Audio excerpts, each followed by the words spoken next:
Before we get into today's explosive story, make sure you hit that subscribe button and turn on the notification because we bring you the latest news and discussion about Jamaica, Caribbean, and around the world. In today's video, a dramatic moment unfolded when Prime Minister Mia Mottley was confronted with questions regarding corruption claims involving Jamaica. What happened next has brought debate across social media and political circles. Stay until the very end because we break down the full story and discuss what viewers are saying about this controversial topic. Challenges that we are facing. Most of these countries started without a development compact. They started having been the victims of the extraction of wealth for centuries. It therefore meant that you had undeveloped systems of education, undeveloped systems of healthcare, no housing, very limited capacity in terms of the treasury. And then you all of a sudden ask them to adjust to these multiplicity of global challenges, very little of which they've contributed to, and then say, go and incur more debt. And then when you do it, then you realize that I'm crowding out this fiscal space that I have for education, for healthcare.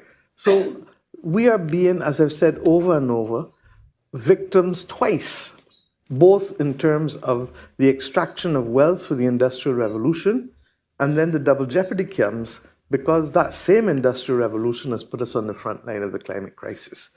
Now, when you add to that the fact that the colonial structures and relationships of power were cemented in the context of the international institutions, be it the UN or the IFIs, that's the triple exposure to jeopardy, because it then means that you don't have the capacity to change the trajectory or to change the attitude of these institutions. How is it that quantitative easing is not recommended for countries across the world prior to COVID? But as soon as COVID comes, the G7 countries engage in the most massive exercise in quantitative easing known. How is it that we continue, and President Lula spoke about it yesterday in his address to the General Assembly, I've spoken about it over and over, that Ghana and other countries in Africa are borrowing at multiple rates of what European countries can borrow at, in circumstances where the needs are greater and in circumstances where there is no clear explanation. You can tell me about safe assets and you can give me all the technical language. But when all is said and done, there is a fundamental disparity. How is it that carbon market prices in Guyana are at $6 and $8 a ton, but in Europe in excess of $100 a ton? There is need for a fundamental reset first in terms of the need for equity and the removal of disparity of treatment. Then there is need to come now to the mechanics of how, that's why I asked you how frank do you want me to be. Frank. Then there is need to come now to the mechanics of what we must do, because we find ourselves in the world that we have, not the one that we want. So we have seen some improvements, and let us be fair, but the problem is that we're not seeing the speed and the scope of what we need to do. And if you ask me to be diverted, as my own country is, we got hit by Hurricane Beryl. We didn't get the humanitarian disaster that the Grenadines had or that Carriacou had, but my fishing industry was decimated, 90% of it. All of my beaches on the West Coast affected. All of my jetties and my fishing harbor completely affected. So I now got to find money to fix a harbor, a fishing harbor, and I still have to, because of the circumstances of that harbor, it remains vulnerable, so I've got to build a new one as well. But I can't just go straight to the new one, because the new one needs 18 months of studies before I can do anything. So I've got to repair immediately and plan for building. But that money would have been otherwise spent with the fiscal space that I need to have in areas of healthcare, or in fighting crime, or in building education. So I give you that example where harsh choices have to be made, and where very often the best made plans are put aside, not because of anything we have done, But because within 72 hours you're told, get yourself ready. God knows what's going to happen in Cuba and Florida with Helen as we speak. And what we're missing is that's just the heart attacks. Let's deal with the chronic NCDs of climate. That's water, drought. That is wildfires. The other things that are literally decimating the capacity of communities to live. And the big one, and you and I have talked about this in DC, is the role that the absence of insurance, affordable insurance, will play in completely changing the deal, because the whole financial system is premised on, if I want a mortgage, I need insurance. If I want to borrow from a bank, I need insurance. Well, if you're not underwriting risk for wildfires anymore in California, and you are either increasing the cost of premium or not underwriting risk for hurricanes and floods in certain parts of the US, people will just move to another state. But in my country, and in the other sovereign countries of the Caribbean, where are they going to move to? The reality is that we've seen where the benefits have been. But because some of these benefits have not sufficiently trickled down to the people who need it at the bottom, we have the rise of populism, and let us call it for what it is. The bias against migration is rooted in historic injustices and attitudes. So we need to be able to sell and to explain to people how they benefit. The truth is that a trade war between China and the US just puts the whole world at risk. And that's not in anyone's interest. And at the end of the day, it actually makes it worse for both countries because they still live within a global ecosystem. We have accepted that the scale of nervousness and anxiety means that we will no longer go only for efficient supply chains, but we will go for resilient supply chains. And it's probably going to take another 2 or 3 decades before we turn the corner again back to be able to work in that seamless manner that we do. When you ask us to deal with financing of net zero, people forget that we're already highly indebted countries, most island states. Why? Because we've been carrying the costs of climate for a while now. And we're carrying the costs of the G7, formerly G8 countries' industrialization on our balance sheets. And it's wrong. And nobody's making the room to ensure that we get access to grants. We can't borrow if we have no fiscal space easily. And the cost of borrowing is also prohibitive. So that what we've said, look, we need international solutions to international problems. We need an international balance sheet that takes away this debt, because when we do it, we crowd out our development and the SDGs being part of our national program. And that is our present. That's not our future. So that if we can resolve these issues in an equitable way, let's take private law. If you lived next to me and you dumped on my property, I would have a legitimate claim against you for nuisance or for tortious interference. Internationally, we have nothing to rely on other than morality. And that's why I say that the world needs global moral strategic leadership. And that's why I say that ordinary citizens ought now to demand, because while we in the islands are the canaries, you are soon going to be the victims of that. Which country is hit by a hurricane every year? Do you know? The United States of America. Every year. It's just different states. Barbados is that country where modern racism in the Americas started, when the British literally settled in the 17th century. In 1661, the parliament which I lead passed the heinous slave code that spawned other slave codes here in the US, either directly mimicked or in part indirectly. And we feel that we have a moral obligation to be able to start to deconstruct the racism in all of its forms. It doesn't only come in laws that are still there, but it also comes in ways in which people undermine democracy, in ways in which people prevent people from voting, in ways in which people make judgments about people because of color or race. And we've got to work hard to deconstruct it. And we have to also recognize that when many countries became independent, there was no development compact or development package left for us to finance, education, healthcare, or any of these issues. But when the slaves were emancipated, 20 million pounds was paid to the slave owners, and then by reason of a 4-year apprenticeship scheme, another 27 million pounds of free labor was given. Now, if we were to take the example of Haiti, which is perhaps the most egregious example there is, where the French government took back from Haiti, and I think New York Times did an article recently. Very powerful, yes. That's right. So you know that even though Haiti declared independence, they then had to pay the French government for a significant period of time a portion of their customs duties. And yet Haiti today has never recovered.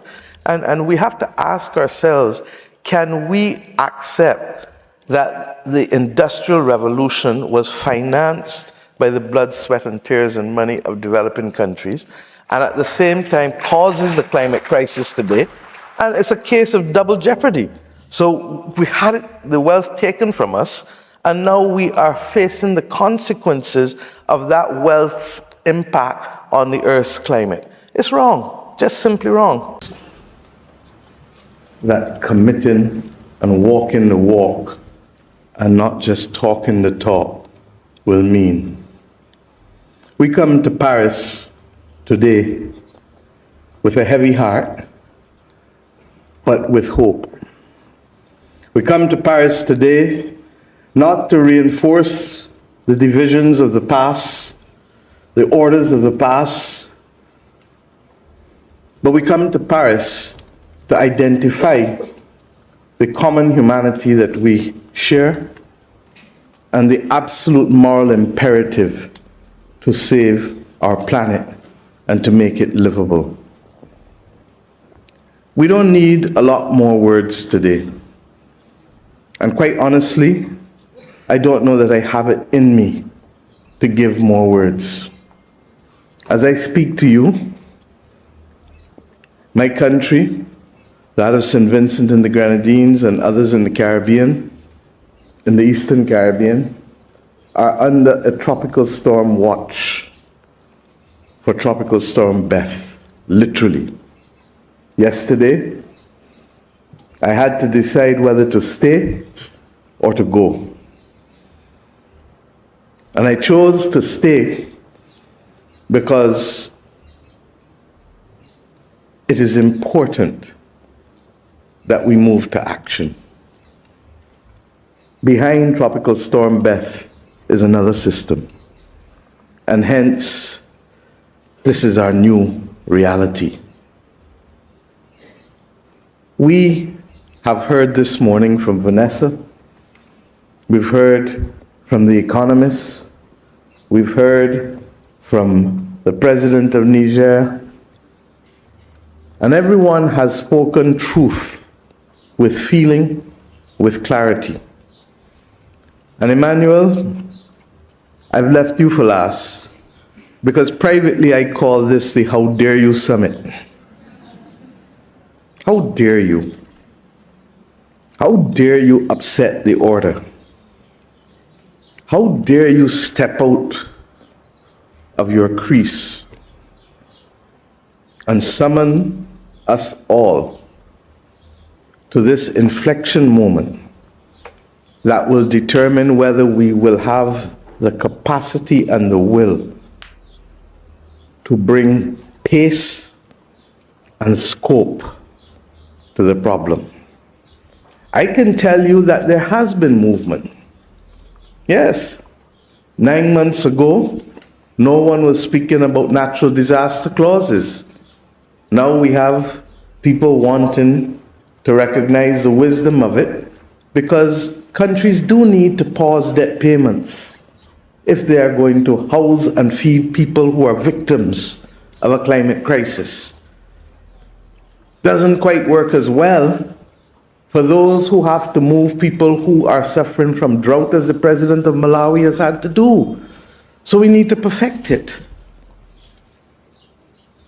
9 months ago, no one was talking about multilateral development bank reform at scale. And Ajay, the World Bank was not as forceful in its commitment to the crisis of climate as it is now. And we wish you all the best, because in your hands lies the need for pace and scope. 9 months ago, we were not prepared to discuss issues of debt.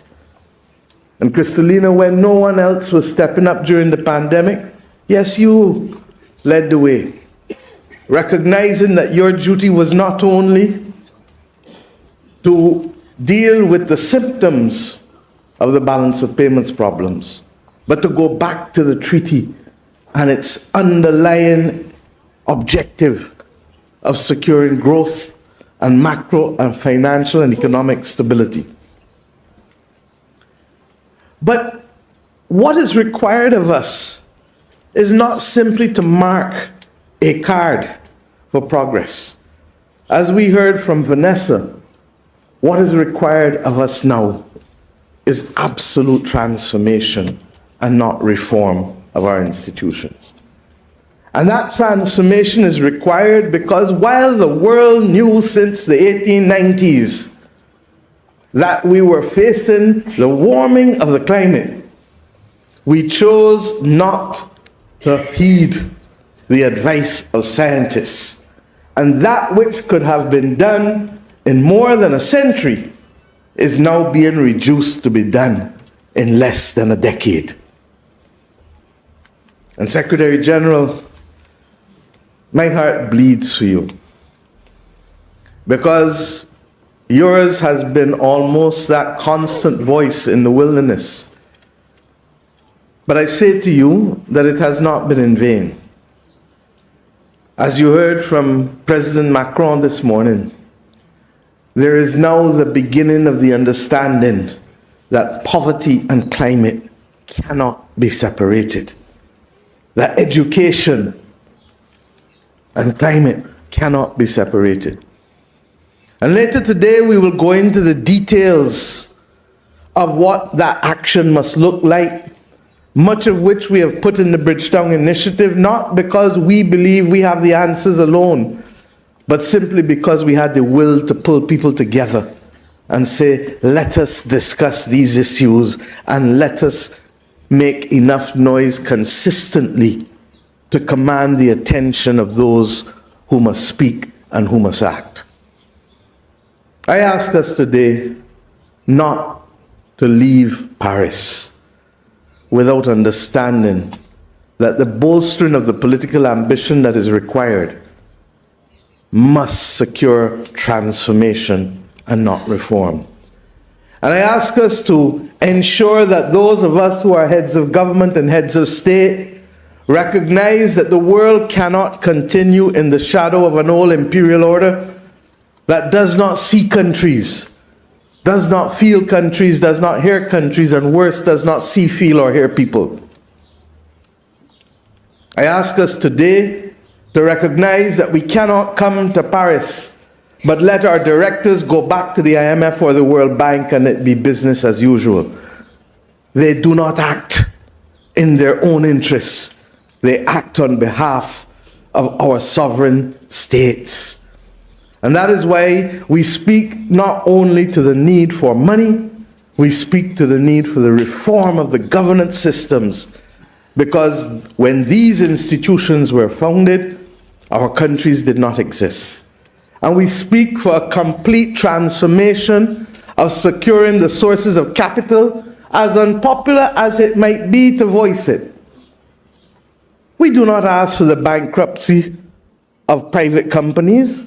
That's not our wish. But we do ask for everybody to share the burden so that we can share the bounty. And it therefore means that simply relying and holding only governments accountable has run its course. And what is necessary now is for us to bring to the table also multinational corporations whose balance sheets dwarf more than 2/3 of the world's states. That is the world we have created out of the last century. And if we don't recognize that they cannot be left out of the equation, I'm coming. If they don't recognize that they cannot be left out of the equation, then we have no desire to solve the problem. And we thank philanthropy for what they do, but it can't only be what they like. It has to be what the world needs.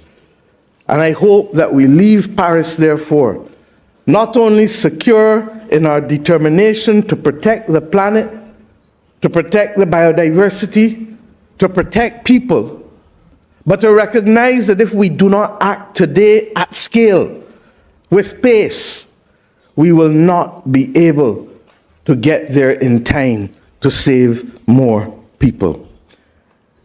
Let us, as the representatives of our people, at this most unique time in the history of civilization, not only do the right thing, but do it in time and do it for the right reasons. Climate change is real, it's happening now, and it's not going away. It affects everyone on Earth, but some places feel it much worse, much sooner. Small islands, especially in the Caribbean, are right in the path of danger. Rising oceans threaten to cover them completely. Storms and droughts, once rare, are now happening more often and are much stronger.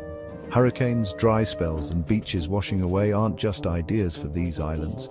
They are everyday life. The Caribbean, known for its beauty and strength, now faces a huge problem. Its beautiful nature, its tourism businesses, and the way people live are all in danger. But from these islands, a strong voice speaks up, a voice that tells the truth to powerful people, a voice that demands action, a voice that gives hope. That voice belongs to Mia Mottley, the Prime Minister of Barbados. Mottley has become a world champion for climate action. She speaks not just for Barbados, but for all places in danger, for those who haven't caused climate change but will suffer the most. Her message is clear. We've talked enough. We need action, and we need it now.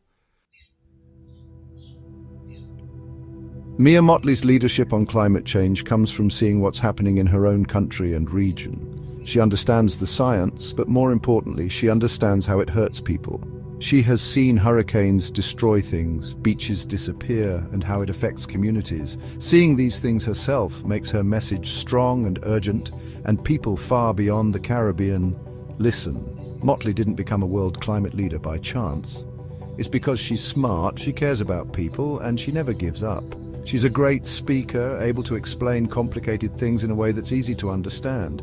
She knows how to tell stories, mixing personal experiences, scientific facts, and moral arguments to create a message that everyone must hear. She doesn't bring a message of sadness, but of hope, of a better future if we act now. She wants us to change how we think, from only caring about ourselves today to caring about everyone tomorrow. She sees a world where all countries, big or small, rich or poor, work together to solve this world-sized problem. Mottley knows there is power in working together. She has made it a priority to get everyone in the Caribbean to agree and work together. She understands that by speaking with one voice, Caribbean nations can have a greater impact on the world. With her leadership, the Caribbean community, CARICOM, has agreed on what to do about climate change, asking for big cuts in pollution, more money to help with climate problems, and for everyone to understand the special problems of small islands. Mottley also works with other islands in the Pacific and Indian Oceans. She knows they have similar problems and want the world to take more action on climate change. This growing group of islands is becoming a powerful voice in world climate talks. Other Caribbean leaders admire Mottley's vision, energy, and commitment to climate justice. Her ability to connect people and make alliances has made the Caribbean's voice much louder in the world.